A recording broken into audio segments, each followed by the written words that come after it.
Hello everyone, நான் அனீஷ். இன்றைக்கி நம்ம எக்ஸலில் என்ன பார்க்க போகிறோம்னா ஹெச்லுக்கப் ஃபங்க்ஷன் நம்ம எப்படி யூஸ் பண்ணுறது அப்படின்றத பார்க்க போகிறோம். நம்மக்கிட்ட வந்து ஒரு டேட்டா செட் இருக்குது. அதில் order ID, price and quantity information நம்மகிட்ட இருக்குது. இதில் ஆர்டர் ஐடின்றது பார்த்திங்கன்னா நமக்கு ஒரு unique parameter data set. So HLOOKUP நம்ம யூஸ் பண்ணி எப்படி இந்த ஆர்டர் ஐடிக்கான ப்ரைஸ் அண்ட் குவான்டிட்டி ஃபெச் பண்ணலாம் அப்படின்றத நம்ம பார்க்கலாம் வாங்க. HLOOKUP open bracket order ID and then நம்ம டேட்டா செட்டை சூஸ் பண்ணிக்கிறோம். ப்ரைஸ் பார்த்திங்கன்னா நமக்கு செகண்ட் ரோவில் இருக்குது. ஸோ ஃபால்ஸ், நமக்கு எக்ஸாக்ட் மேட்ச் தான் தேவைப்படுது, அதனால் ஃபால்ஸ் அப்படின்னு சூஸ் பண்ணிக்கிறோம். ஸோ இதோட 5148ஓட ப்ரைஸ் பார்த்திங்கன்னா 15 அப்படின்றது நமக்கு ரிட்டர்ன் பண்ணியிருக்கு.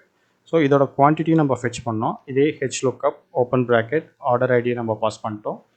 டேட்டா செட் ரேஞ்சில் குவான்டிட்டி பார்த்திங்கன்னா நமக்கு தேர்ட் ரோவில் இருக்குது 3, இப்போ நம்ம ஃபால்ஸ் யூஸ் பண்ணோம். ஃபால்ஸ் யூஸ் பண்ணதுக்கு பதிலாக நம்ம 0 கூட யூஸ் பண்ணலாம். பார்த்திங்கன்னா நமக்கு ரெண்டும் ஒரே ரிசல்ட்டை தான் கொடுக்கும். ஸோ 5 அப்படின்னு கொடுத்துருக்கு. இப்போ எக்ஸாம்பிள் 5729 இந்த ஆர்டர் ஐடிக்கான இன்ஃபர்மேஷன் பார்த்திங்கன்னா ப்ரைஸ் வந்து 5 அண்ட் தென் அதோட குவான்டிட்டி 10 அப்படின்றது இருக்குது.